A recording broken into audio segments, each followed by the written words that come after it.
السلام علیکم۔ امید ہے کہ آپ دوست خیریت سے ہوں گے۔ ہمارا 78واں یوم آزادی کل بہت ہی جوش اور ولولے سے منایا گیا، اور اس میں مسلح افواج بھی ساتھ تھی، پولیٹیکل ورکر، ہر پارٹی کے لوگ اس میں انوالو تھے، اور ایسا محسوس ہو رہا تھا کہ جیسے آج عید ہے۔ عید کیوں نہ ہو، کیونکہ ہم اپنے آزاد ملک میں رہ رہے ہیں، آزاد ملک کی سالگرہ تھی، جشن آزادی تھی، اور سونے پہ سہاگا یہ تھا کہ اللہ پاک نے ہمیں بھارت پہ سبقت دی، بھارت کو ہم نے مئی کے مہینے میں شکست فاش دی، تو دگنا مزہ ہو گیا، اور اس مزے نے انڈیا کو ہلا کے رکھ دیا، اور ہمارے فیلڈ مارشل عاصم منیر صاحب کو، ایئر چیف مارشل کو، نیول چیف کو، ان کو بھی بڑے بڑے اعزازات سے نوازا گیا۔ پریزیڈنٹ آصف زرداری نے ان کو وہ اعزازات دیے، اور ان کے شجاعت اور بہادری کو دیکھتے ہوئے اس کے علاوہ کئی اور فوجی بھائیوں کو اور سول سوسائٹی کے لوگوں کو، جرنلسٹ کو وہ بھی ایوارڈ دیے گئے، ان کا شان، ان کا مرتبہ بڑھایا گیا، اور قائد کی مزار پہ جو چینج آف گارڈ کی تقریب ہوئی،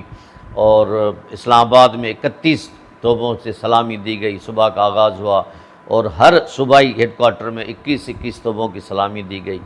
اس سے یہ ثابت ہوتا ہے کہ ہمارے جوش، ہمارا جذبہ جو نوجوانوں میں ہے وہ کسی سے کم نہیں ہے۔ کتنی بھی بھلی سیاسی مخالفت ہو، کوئی کسی بھی پارٹی سے تعلق رکھتا ہو، لیکن ملک کی جب آن اور شان کی بات آتی ہے تو ہمارے سارے دوست، ہماری ساری قوم یکجان ایک قالب ہو جاتی ہے، اور وہ چاہے فوجی دوست ہوں، اسٹیبلشمنٹ ہو، چاہے سیاسی لیڈر ہو، ورکر ہو، سب کو یہی لگتا ہے کہ جیوے جیوے پاکستان۔ اور اس طرح کے وہ گانے چل رہے تھے، اس طرح کے لوگوں کو گرما دینے والے، جذبات کو بھڑکانے والے، اچھے جذبات کو بھڑکانے والے گانے چل رہے تھے، کہ جیسے چاہے وہ بچہ ہو 1 سال کا، چاہے 70-80 سال کا ایجڈ ہو، سب کو جیسے خوشی لگ گئی تھی، اور ہر کوئی جو ہے اس میں اپنا آواز ملا رہا تھا، جیوے جیوے پاکستان، جیوے جیوے پاکستان۔ اور اس کے علاوہ بھی کئی اور قومی مقبول نغمے جو ہے وہ بھی گائے جا رہے تھے، کبھی کیسٹ سے پلے کیے جا رہے تھے، مطلب کہ پاکستان نے کر کے دکھایا دنیا کو، اور سفارتی محاذ پہ بھی، کہ پاکستان جو ہے اپنی آزادی اور خود مختاری کو لیتے ہوئے 78 سال ہو گئے ہیں، لیکن جب بھی خدا نخواستہ کوئی برا وقت آتا ہے ملک پہ، سب لوگ ایک ہو جاتے ہیں۔ جیسے انڈیا کے خلاف جو لڑائی ہوئی، اس میں بھی ہماری قومی اسمبلی، سینیٹ، جوڈیشری، اسٹیبلشمنٹ، ہمارا عام ورکر سب ایک ہو گئے، اور انڈیا کو ایسا سبق سکھایا کہ وہ ابھی تک اس سے سنبھلا نہیں ہے۔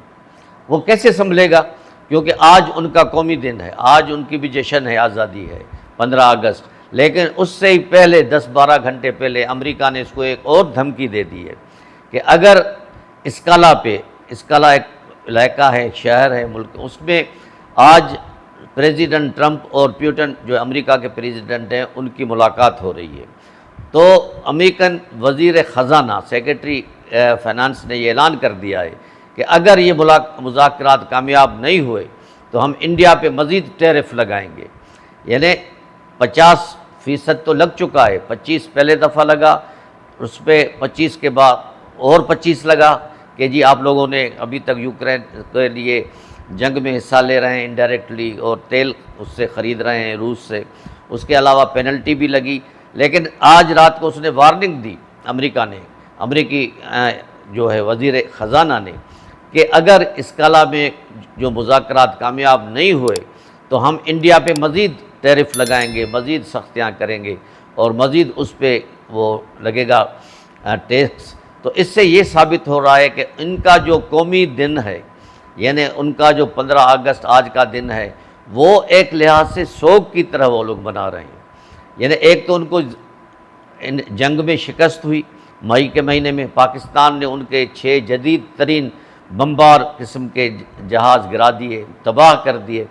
اور اس کے بعد ان کو خفت اٹھانی پڑی۔ پریزیڈنٹ ٹرمپ نے جنگ بندی کرائی، لیکن وہ الگ بات ہے کہ مودی ابھی تک نہیں بھاگتا، لیکن وہ 30-32 دفعہ وہ کہہ چکا ہے ٹرمپ کہ بھارت اور پاکستان کی جنگ میں نے بند کرائی، اور ورنہ وہ بہت بڑی لاکھوں میں لوگ شہید ہو جاتے۔ دونوں نیوکلر پاور ہیں، دونوں نے میری بات مانی۔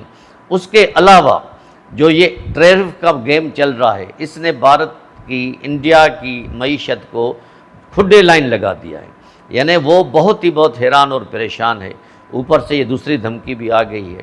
یہ ایک تکبر جو کرتا ہے مودی، اس کو اللہ پاک نے دنیا میں دکھا رہا ہے کہ، اور جو وہاں پہ مسلمانوں کے ساتھ ظلم کر رہا ہے۔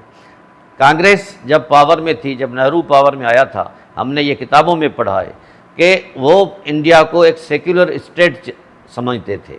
سیکولر اسٹیٹ کی بات یہ ہوتی ہے کہ وہاں چاہے کتنے بھی منارٹیز ہوں، ان کو اپنا حق ہوتا ہے، جس طرح اپنا وہ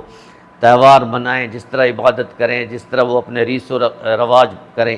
لیکن جب سے بی جے پی پاور میں آئی ہے، یہ الگ بات ہے کہ کانگریس کے زمانے میں بھی اتنا انڈیا سیکولر نہیں تھا، اس وقت بھی ہمارے مسلمان بھائی جو وہاں رہتے ہیں ان کے ساتھ سختیاں ہوتی تھیں، ان کے ساتھ بہت بڑے پرابلمز تھے۔ جب سے یہ بی جے پی حکومت میں آئی، اس نے مسلمانوں کا جینا دوبھر کر دیا۔ کبھی کیا الزام لگاتے ہیں، کبھی ان بیچاروں پہ کیا الزام لگاتے ہیں۔ گجرات کا والا واقعہ بھی کسی سے کوئی ابھی ڈھکا چھپا نہیں تھا۔ اس کے علاوہ اگر خدا نہ خواستہ کسی نے گائے پہ ہاتھ رکھ دیا یا کسی کو اگر مارنا ہوگا تو کہہ دیں گے جی گاؤ ماتا کو انہوں نے ذبح کر دیا ہے، خدا نہ خواستہ یہ کر دیا وہ کر دیا۔ یہ الگ بات ہے کہ انڈیا میں گائے کے گوشت پہ پابندی ہے، اور مسلمان بھی اس کا احترام کرتے ہیں کہ بھئی ہم ایک اقلیت میں رہتے ہیں تاکہ ہماری ان کے ساتھ کوئی متبھیڑ نہ ہو جائے۔ لیکن ان کے جو جتنے بھی آر ایس ایس والے ہیں یا دوسرے لوگ ہیں، وہ مسلمانوں کو مارنے میں یا اس کو ڈیگریڈ کرنے میں کوئی بھی موقع ہاتھ سے جانے نہیں دیتے۔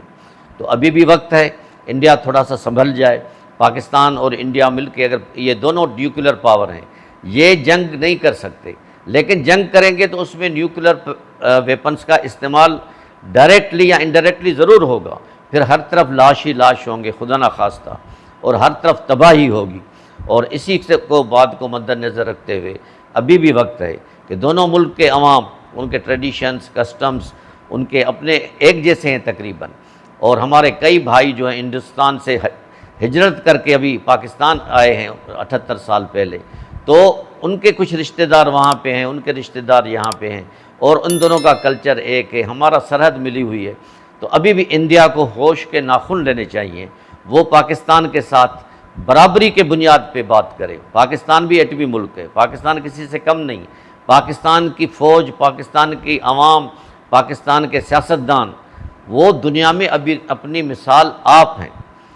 لیکن انڈیا کی جو تکبر والی پالیسی ہے یا وہ جو گھمنڈ کرتا ہے، اس وجہ سے ان کا دن بدن نقصان ہوتا جا رہا ہے۔ اور الحمدللہ پاکستان کو انٹرنل کے ساتھ ساتھ خاص کر کے جو سفارتی کامیابیاں ہو رہی ہیں، وہ انڈیا سے کئی گنا زیادہ۔